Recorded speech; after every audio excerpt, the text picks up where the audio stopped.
Les saludamos desde Canal UCR, este medio televisivo que se paga con los impuestos que tributan los habitantes de este país, y volvemos a tener con nosotros al doctor Fernando Marín, quien tiene una historia interesantísima para mí y espero que para ustedes, que nos va a contar. Regresamos en cuanto el canal nos invite.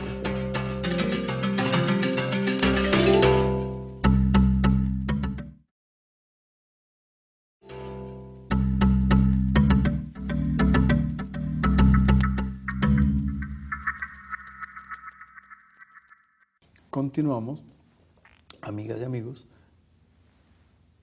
conversando con el doctor Marín, y una de las cosas que queremos preguntarle es, y es bastante del centro de esta conversación, es un poco el papel de las cooperativas dentro de nuestro sistema de salud, y de alguna manera las primeras cooperativas aparecieron mucho antes de que dentro de nuestro sistema de salud apareciera el concepto de primer nivel en el sentido institucionalizado que existe ahora. En otras palabras, para decirlo en lo que las amigas y amigos conocen, los EVAIS no existían, faltaban décadas o algo así para que fueran creados, pero si yo no entiendo, y el doctor es el que nos va a contar, creo que mucho de las ideas que fueron en la dirección de una creación, fueron en la dirección de la otra creación. Cuéntanos. Sí, efectivamente, tal vez para poner en antecedentes, por favor, a los amigos televidentes, hay que recordar que en los años 70 del siglo pasado, Costa Rica se dio un gran auge de lo que fue la atención primaria. En el sistema de salud se hicieron inversiones y se aplicaron una serie de políticas públicas muy importantes para llevar a muchos rincones del país los servicios de salud, de agua potable, y se tuvo que concretar ya todo el proceso de universalización que desde los años 60 se había tomado esa gran decisión de universalizar y de trasladar los hospitales que estaban en manos de juntas de protección social o de las compañías bananeras a la Caja Costarricense de Seguro Social. Pero paradójicamente, conforme se fue dando esa extensión, comenzaron a surgir ya a finales de la década de los 70 una serie de insatisfacciones en el público respecto a los servicios de salud. Entonces, si uno revisa los periódicos de esa época, ya comenzaron a salir, especialmente a finales de la década de los 70, principios de los 80, reportajes en los periódicos criticando, haciendo críticas especialmente a la atención ambulatoria. Se realizaron una serie de estudios, de encuestas. Eso concordó con la gran crisis económica y social de finales de la década del 70 y principios de los 80, aquella gran huelga médica, etc. Una serie de antecedentes que se dieron, y comenzó a surgir la idea que fue lanzada por el doctor Guido Miranda en ese momento, de que el modelo de atención estaba agotado. Cuando se decía que el modelo de atención estaba agotado, básicamente se refería al sistema de atención ambulatoria. Eso comenzó a generar una serie de inquietudes en una serie de sectores, y se comenzaron a tomar medidas para tratar de volver a un sistema que le atendiera a las verdaderas necesidades a la población.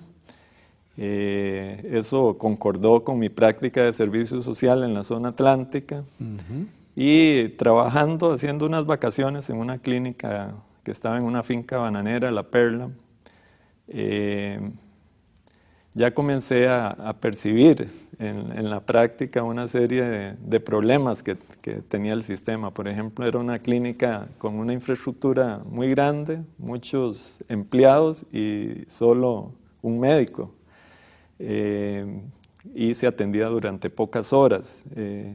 A raíz de esa experiencia yo preparé un pequeño proyecto que le presenté al entonces presidente ejecutivo diciéndole que aprovecháramos ese lugar para comenzar a hacer un plan piloto con un modelo mucho más integral.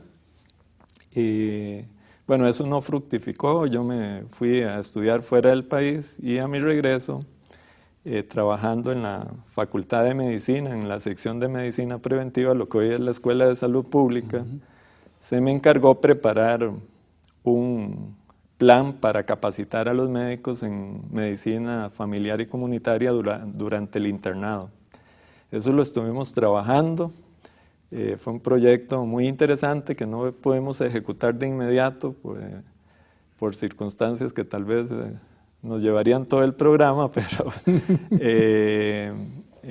lo presentamos a las autoridades para realizarlo en la comunidad de San Pablo de Heredia. Y cuando estábamos haciendo esa presentación, el doctor Miranda, como presidente ejecutivo de la Caja, nos pidió que le colaboráramos en plantear un modelo de atención no solo para esa experiencia docente asistencial, sino para todo el país. Específicamente en una reunión con el decano, que era el doctor Carlos Arguedas, y el doctor Germán Vargas, que en paz descanse, nos propuso estudiar la posibilidad del modelo inglés. Nosotros en esa reunión le dijimos que nos permitiera plantear un modelo que fuera diseñado para Costa Rica, tomando algunos elementos del sistema de medicina familiar inglés, pero que creíamos que podíamos hacer una propuesta mucho más integral. Ahí nos dieron la comunidad de La Peregrina en La Uruca para comenzar a diseñar ese modelo. Era una comunidad muy pequeña y estábamos muy avanzados en ese proceso cuando vino un cambio de gobierno de la administración Monge a la primera administración Arias Sánchez. Y en el periodo de transición entre esas dos administraciones se decidió no hacerlo en el barrio La Peregrina, lo cual nos dolió mucho porque ya la comunidad estaba muy comprometida, sino que se iba a hacer en el cantón de Barba, de Heredia. Ahí preparamos el proyecto, a mí me tocó con un equipo de compañeros de la Caja y de la sección de Medicina Preventiva aquí de la universidad, formular ese proyecto, que después se conoció equivocadamente como proyecto de capitación, pero era un modelo de medicina familiar y comunitaria, donde ya hablábamos por primera vez de los EBAIs. Se decía EBAI, sin la S, que era equipo básico de atención integral. Después, ya en los 90 le agregamos salud, y por eso se llaman EBAIs. Ese modelo lo presentamos para desarrollarlo, comenzó en el 1987, pero unos meses antes se dio un quiebre entre el nivel político y el equipo técnico que estábamos laborando en ese proyecto, y ahí surgió la idea ya por primera vez de las cooperativas, de plantear el desarrollo de la primera cooperativa de salud. Y usted estuvo involucrado en ese proceso de la primera cooperativa, ¿no es cierto? Bueno, efectivamente, porque nosotros queríamos, a pesar de que teóricamente para el proyecto de Barba ya teníamos los conceptos centrales, que era unificar la gerencia a nivel de un área de salud, que estuvieran integrados completamente los servicios, caja, ministerio, un modelo de atención integral que brindara una atención menos biologista, menos medicalizada, mucho más continua, donde el paciente pudiera de alguna manera hasta seleccionar en qué WAIS o cuál era el equipo de salud que lo iba a atender, etc. Habían elementos que no se logró tomar la decisión, por ejemplo, de integrar verdaderamente el personal de la caja, el ministerio y los médicos, que que fueron contratados de manera independiente, después los obligaron a formar una asociación y ya con los años, posteriormente, terminaron siendo una cooperativa, pero inicialmente era un híbrido donde era el equipo, especialmente desde mi perspectiva,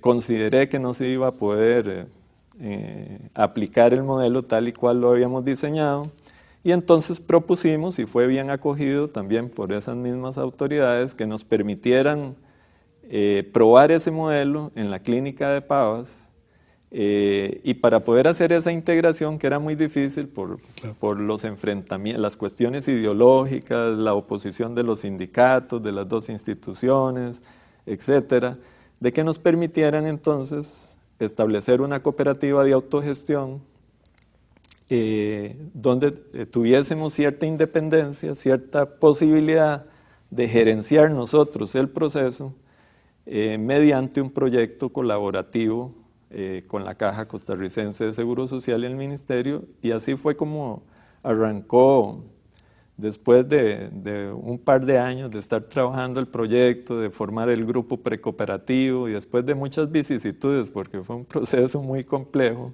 que tuvo muchas oposiciones en su momento, logramos en 1988 arrancar con el primer proyecto de cooperativa. Una de las características, y no sé si eso se mantiene, es que en el proyecto de Barba la idea era que el ministerio y la caja fueran parte del proyecto.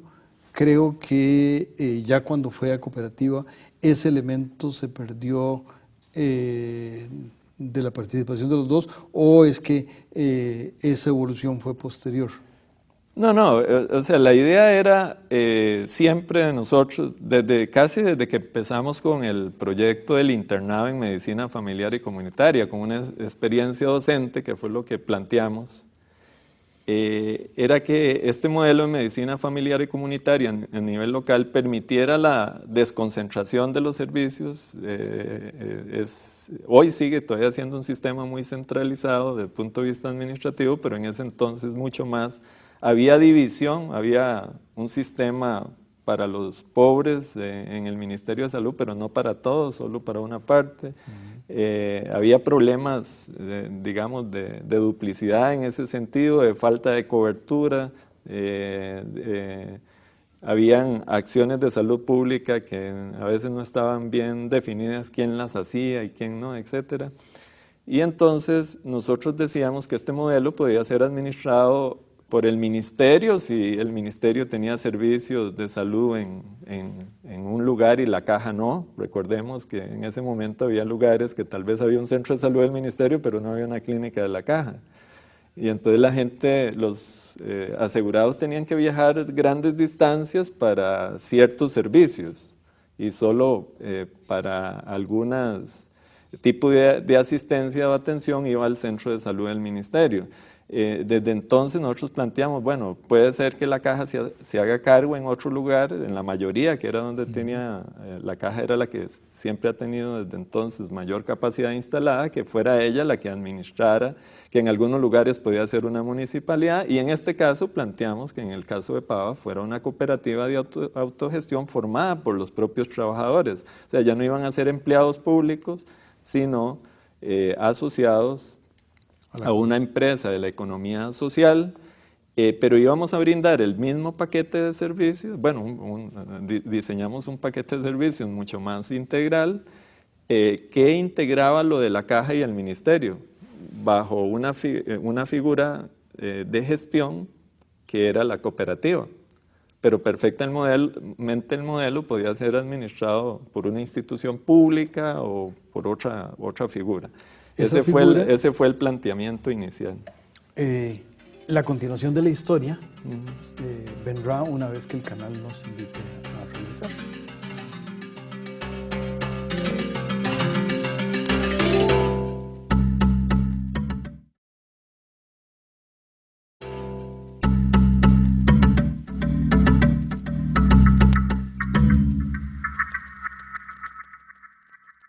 Continuamos, amigas y amigos, conversando con el doctor Marín. Y la criatura de la primera cooperativa ha nacido. Continuemos. Sí, así es. Ese fue un proceso muy interesante. Iniciamos los preparativos desde el 86 para terminar ya en 1988 firmando el primer contrato. Ese contrato enfrentó, bueno, ya desde que lo estábamos negociando, varias resistencias, ¿verdad? Institucionales, sindicales, de grupos políticos, pero comenzamos a hacer un trabajo en la comunidad, donde fuimos a explicar el proyecto. Era la comunidad de Pavas, especialmente en Rincón Grande, estaba digamos, sufriendo todo un proceso de colonización, ¿verdad? De personas que se habían venido de distintos lugares del país, y también se había trasladado a aquellos precarios que estaban a la entrada de lo que hoy es la autopista General Cañas, ahí de la Daxon para hacia abajo.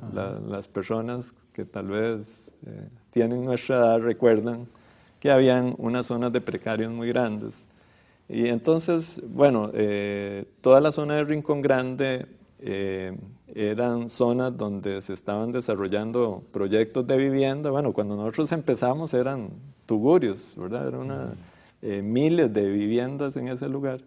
Bueno, toda esa zona y la zona más antigua de Pava, digamos, estaba muy organizada en asociaciones de desarrollo, asociaciones específicas, grupos de vivienda. Nos tocó hacer un recorrido, íbamos en las noches con la dirigencia comunal.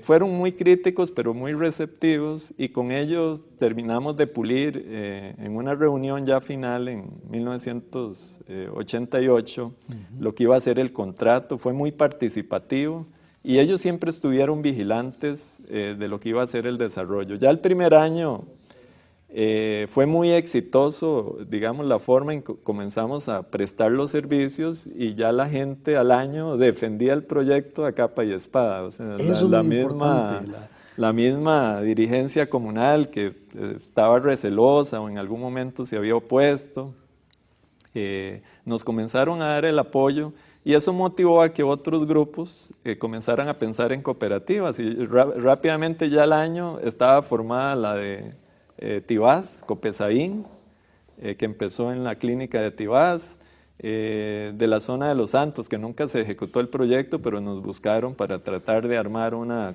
cooperativa que era un poquito diferente, una cooperativa donde Copesantos y las cooperativas de café de la zona y otros grupos iban a participar. Ese proyecto se quedó un poco engavetado en la Caja Costarricense de Seguro Social. Después Copesana en el cantón de Santana, que es de cogestión. Ahí fue muy interesante porque la cooperativa estaba integrada por trabajadores, o está integrada la municipalidad y representación de las asociaciones de desarrollo. Y ya algunos años después, el proyecto que se había iniciado en Barba, con médicos pagados por un sistema de capitación, que después formaron una asociación, se terminó también conformando una cooperativa, se llama Copesiva. Entre todas esas cooperativas hoy se están atendiendo cerca de 500,000 habitantes, casi el 10% de la población nacional es atendida hoy por el modelo cooperativo. Y además muchas de ellas, y la que yo tengo más cerca es Copesiva, aunque yo no vivo en ese cantón, pero la tengo muy cerca, y una de las características es que Copesiva creció a San Pablo de Heredia. No sé si tiene algún otro crecimiento. Sí, desde un origen ya desde los 90 atendían Barba y San Pablo de Heredia. Desde el principio. Cuando fue la Asociación de Médicos, también creo que estaban en el barrio San José de Alajuela. Eso hoy creo que ya no lo atienden. Copesana se ha extendido también, hoy atiende San Francisco de Dos Ríos y el distrito San Antonio de Desamparados. Copesalud está atendiendo también comunidades de desamparados, San Rafael Arriba, San Rafael Abajo, San Miguel. Ha crecido ya con propia infraestructura. Y el Copesaín en algún momento también atendió algunas comunidades, de otras comunidades del área metropolitana. Bueno, Copesana está también en Escazú, me parece.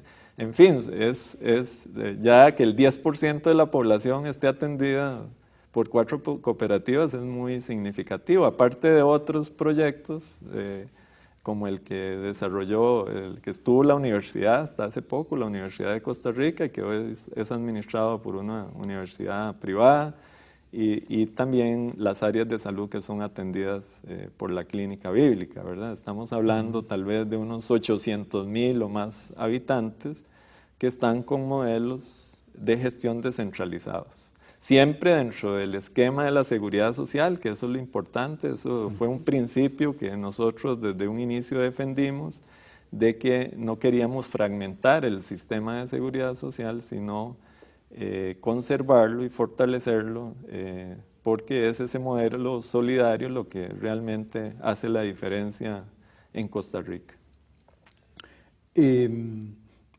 Usted estuvo en ese proceso, luego no estuvo, luego le tocó mirar las cosas desde una oficina ahí a espaldas del Hospital San Juan de Dios, luego le ha tocado consultorías donde le ha tocado mirar las experiencias de otras regiones y ni siquiera mencionemos